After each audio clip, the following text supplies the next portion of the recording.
Assalamualaikum warahmatullahi wabarakatuh. Kembali lagi bersama saya Setio Prayogo di channel S Prayogo. Sebelumnya semoga kita semua dalam keadaan sehat walafiat, tetap dalam lindungan Tuhan Yang Maha Esa Allah Subhanahu wa taala. Sesuai janji saya kepada sahabat-sahabat petani nilam di seluruh Indonesia, saya akan memperlihatkan bagaimana kondisi tanaman saya yang 1 minggu sudah dipanen, yang kemudian ini menjadi perbandingan buat kita semua ketika metode panen kita itu dicabut. Nah, jadi ini kita bisa lihat berapa tanaman dalam saya yang umurnya kurang lebih sudah sekitar seminggu kita lakukan proses pemanenan, dan kita bisa perhatikan tunas barunya itu sudah mulai bermunculan seperti ini, sahabat-sahabat semua. Nah, jadi ini masih belum kita aplikasikan pupuk kepada tanaman nilam kita ya. Hampir merata tunas yang muncul di setiap tanaman yang kita sudah panen itu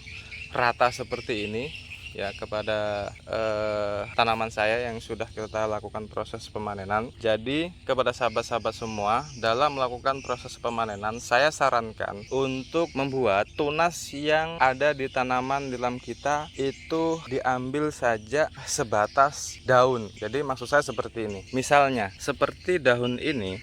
Nah, jadi kalau misalnya tangkai yang ini itu berada di bawah seperti ini, ambil saja sebatas daun terakhir seperti ini. Nah, ini memiliki fungsi apa? Ini memiliki fungsi nantinya ketika ini di tunas yang batang cabang yang di bawah ini, ketika panjangnya dia sampai segini, nanti dia di tiap ruas seperti ini dia akan muncul tunas baru yang nantinya itu akan kita rawat. Nah, seperti ini misalnya. Nah, ini kalau misalnya dia panjang seperti ini, itu akan muncul tunas semuanya di setiap ruas yang ada. Nah, jadi seperti ini misalnya. Nah, ini kan agak panjang nih. Nah, ini di setiap ruas itu muncul tunas baru seperti ini. Satu, ini kan cabang satu. Ini lagi muncul tunas. Kemudian ini muncul tunas. Ini muncul tunas lagi. Jadi di setiap ruas itu muncul tunasnya.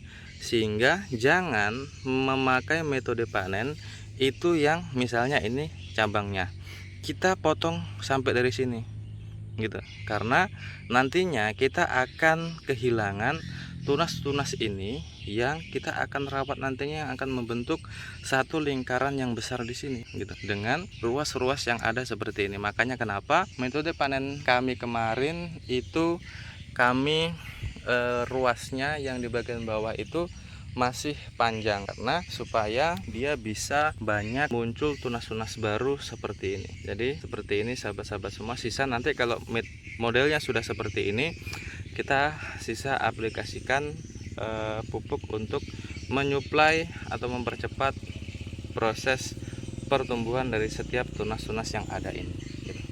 Nah, tapi kepada sahabat-sahabat semua, jangan lupa pasca dilakukan proses pemanenan ya, itu kalau misalnya kita akan menyemprotkan ya, ini disemprot ya, kita akan semprotkan obat di tanaman nilam kita, maka saya sarankan untuk menggunakan fungisida. Kenapa? Agar supaya tanaman nilam kita itu tidak terserang yang namanya budok atau kaki gajah seperti itu ya. Nah, ini lagi kita bisa lihat sahabat-sahabat semua, kondisinya seperti ini. Tetap di setiap ruas dia muncul tunas baru ya. Jadi sayang kalau misalnya kita memanen itu ruasnya kita tidak panjang-panjang.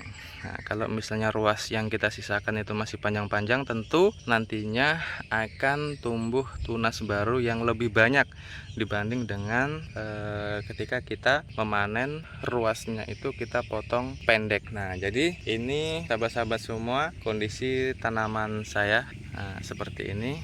Nah, nanti ini yang masih muncul kemarin yang kita sisakan, kita akan potong kembali, kita akan panen lagi, karena sudah mulai muncul tunas barunya ya, sudah ada yang menarik membantu proses munculnya tunas baru, sehingga nanti kita akan ambil lagi, kita akan gunting lagi tunas yang kita tinggalkan kemarin. Nah, jadi nanti pure yang kita rawat adalah tunas baru yang ada di tanaman nilam kita. Jadi seperti ini sahabat-sahabat semua kondisinya. Jadi kepada sahabat-sahabat petani nilam di seluruh Indonesia, bagaimana dengan kondisi lahan saya seperti ini luasannya sekitar 1/4, tetapi tidak full 1/4 karena kemarin kita ada kesalahan teknis dan itu tidak sempat kita perbaiki karena memang kondisinya sudah tidak memungkinkan. Tetapi hari ini kita akan perbaiki lagi kondisi lahan kami yang kemarin pertumbuhan dari tanamannya itu tidak stabil seperti itu. Nah, jadi kepada sahabat-sahabat petani nilam di seluruh Indonesia, mungkin itu kondisi tanaman saya yang kita bisa perhatikan di lahan saya, yang tepatnya itu di Desa Karyajaya, Kecamatan Moilong, Kabupaten Banggai. Bisa kalau misalnya sahabat-sahabat semua yang tidak jauh dari lokasi kami, bisa jalan-jalan kemari, kita bisa sharing-sharing, ngobrol di seputaran tanaman nilam itu sendiri. Jadi sahabat-sahabat semua, mungkin ini sedikit saja saya mengulas soal tanaman nilam kami yang kondisi tanaman pasca dipanen yang berumur 1 minggu.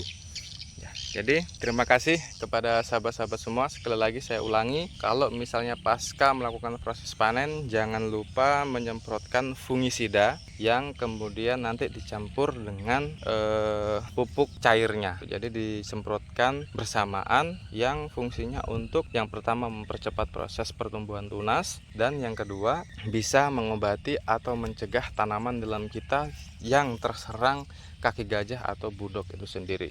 Jadi itu hal penting yang perlu kita perhatikan kepada sahabat-sahabat petani nilam di seluruh Indonesia. Jadi saya akhiri, terima kasih kepada sahabat-sahabat semua yang konsisten dalam memperhatikan tanaman nilam saya, yang masih setia juga menonton video-video saya. Semoga tanaman sahabat-sahabat semua bisa tumbuh subur, dan kita berharap harga dari minyak asli nilam itu sendiri, khususnya kita di daerah Sulawesi, itu bisa stabil seperti di bulan-bulan yang lalu, mencapai 500 hingga 600 ribu per kilonya. Terima kasih, saya Seto Prayogo. Mohon maaf kalau ada kata-kata saya yang salah dan tidak tepat di seputaran tanaman nilam itu sendiri. Saya berharap bisa diluruskan dan dikomen lewat kolom komentar atau menghubungi di nomor saya 0852 4069 0985.